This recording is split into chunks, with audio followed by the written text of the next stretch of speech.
ನಮಸ್ಕಾರ ಎಲ್ಲರಿಗೂ. ಇವಾಗ ಮನೆಯೊಳಗೆ ಏನೂ ತರಕಾರಿ ಇಲ್ಲ, ಚಪಾತಿ ರೊಟ್ಟಿ ಜೊತೆ ಏನು ಮಾಡಬೇಕು ಅಂತ ಚಿಂತೆ ಆಗ್ತೈತಲ್ಲ, ಅವಾಗ ಒಂದು ಈರುಳ್ಳಿ ಪರೋಟನ ಹೆಂಗೆ ಮಾಡೋದು ಅಂತ ತೋರಿಸ್ತೀನಿ ನೋಡಿರಿ. ಒಂದಿಷ್ಟು ಈ ಚಮಚಲ್ಲಿ ಇಷ್ಟು ಹಿಟ್ಟು ತೊಗೋತಾ ಇದ್ದೀನಿ. ಆಮೇಲೆ ಅದರ ಅರ್ಧ ಮತ್ತೊಂದಿಷ್ಟು ತೊಗೋತೀನಿ.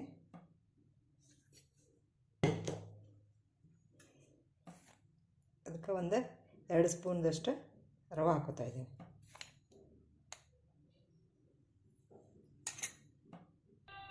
ಒಂದಿಷ್ಟು ಅಜ್ವಾನನ್ನು ಕೈಯೊಳಗೆ ತಿಕ್ಕಿ ಹಾಕ್ತೀನಿ. ಇದಕ್ಕೆ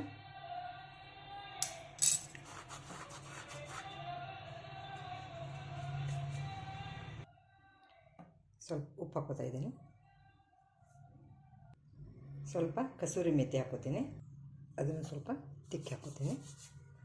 ಸ್ವಲ್ಪ ಹಿಂಗೆ ಹಾಕೋದ್ರಿಂದ ರುಚಿ ಜಾಸ್ತಿ ಕೊಡ್ತೈತಿ.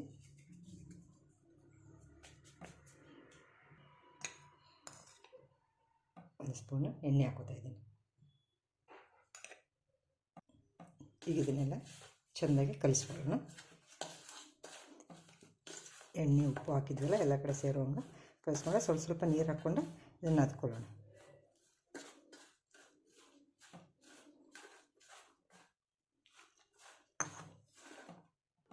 ಇದಕ್ಕೆ ಸ್ವಲ್ಪ ಈಗ ಎಣ್ಣೆ ಹಾಕ್ಕೊಂಡು ನೆನೆಯಕ್ಕೆ ಬಿಡೋಣ.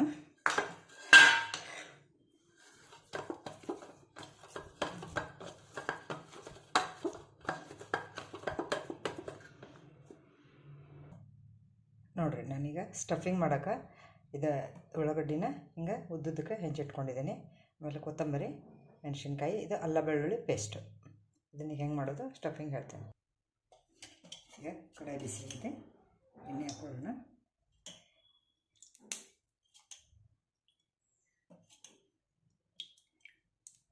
ನಾಲ್ಕು ಚಮಚ ಎಣ್ಣೆ ಹಾಕ್ಕೊಂಡಿದ್ದೀನಿ.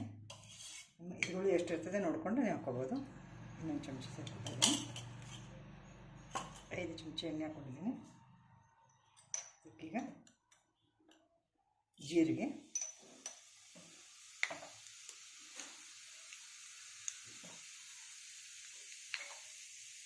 ಮೆಣಸಿನ್ಕಾಯಿ,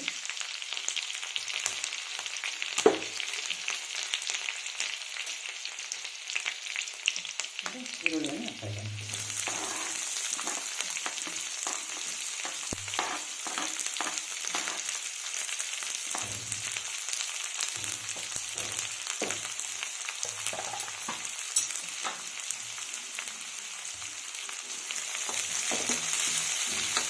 ಚೆನ್ನಾಗಿ ಬೇಯಬೇಕು.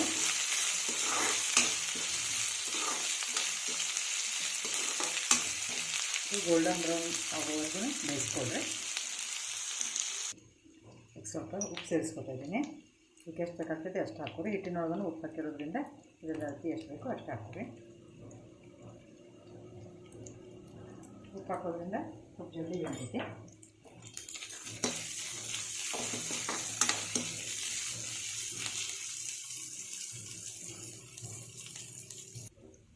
ಈಗ ನೋಡಿ, ಇಷ್ಟು ಬೆಂದ ಮೇಲೆ ಇದಕ್ಕೆ ಎಲ್ಲ ಸಾಮಗ್ರಿ ಹಾಕೋಣ.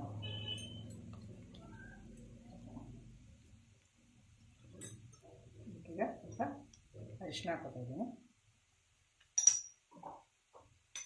ಇವಾಗ ಹಸಿಮೆಣ್ಸಿಕಾಯನ್ನು ಸ್ವಲ್ಪ ಹಾಕಿರೋದ್ರಿಂದ ಖಾರ ನೋಡ್ಕೊಂಡು ಹಾಕೋರಿ. ನಿಮಗೆ ಎಷ್ಟು ಬೇಕೋ ಅದಕ್ಕಷ್ಟು. ಖಾರದ ಪುಡಿ, ಇದು ಗರಂ ಮಸಾಲ,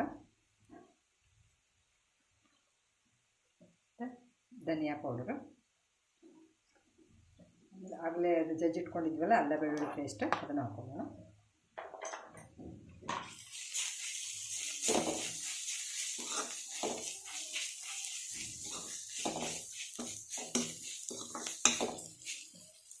ಈಗ ಸ್ವಲ್ಪ ಕೊತ್ತಂಬರಿ ಜಾಸ್ತಿ ಹಾಕೋಬೇಕು. ಕೊತ್ತಂಬರಿ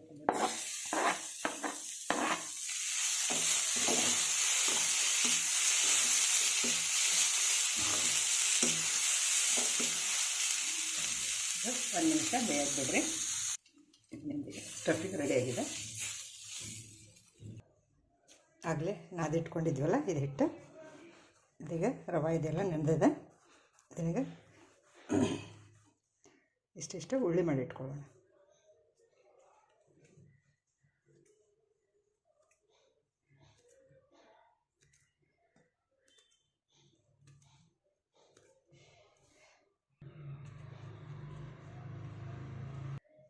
ಇದಕ್ಕೆ ಹಚ್ಚಾಕ ನಾನು ಅಕ್ಕಿ ಹಿಟ್ಟು ತೊಗೊಂಡಿದ್ದೇನೆ.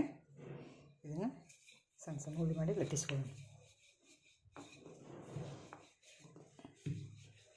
ನೀವು ಯಾವ ಸೈಜ್ ಬೇಕೋ ಆ ಸೈಜ್ ಮಾಡಿಕೊಂಡು ಆ ಸ್ಟಫಿಂಗನ್ನು ಇದರೊಳಗೆ ಇಟ್ಟು ತುಂಬ್ಕೊಳ್ಳೋಣ.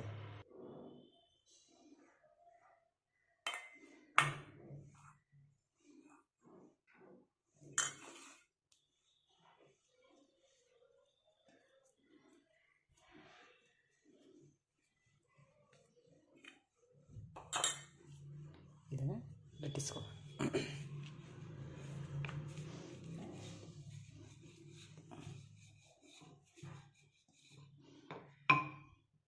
ಇನ್ನೊಂದು ಥರ ಮಾಡೋದನ್ನು ಹೇಳ್ತೇನೆ ನೋಡ್ರಿ.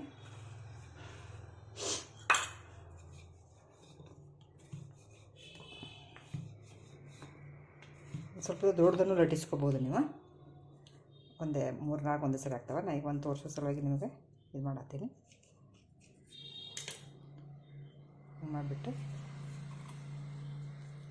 ಇದು ಸ್ಟಫಿಂಗನ್ನು ಎಷ್ಟು ಬೇಕಾಗ್ತೈತಲ್ಲ, ನೀವು ಎಷ್ಟು ದೊಡ್ಡದು ಮಾಡ್ಕೊಂಡಿದ್ದೀರಿ ಅದ್ರಾಗ ಎಷ್ಟು ಸಾಲ್ತೈತಿ ಅಷ್ಟೇ ಹಾಕೋರಿ. ಮಾಡಿ ಇದನ್ನು ಇದ್ರೊಳಗೆ ಸೇರಿಸ್ಕೊಂಡು ಸುಳಿಸುತ್ರಿ.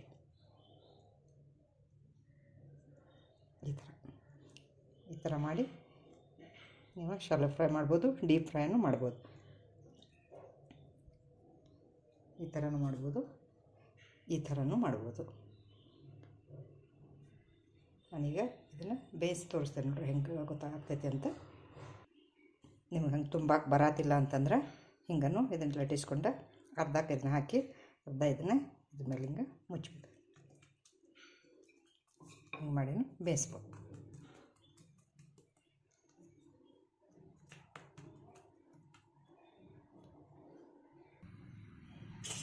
ತವಾ ಕಾದೈತೆ ನೋಡ್ರಿ.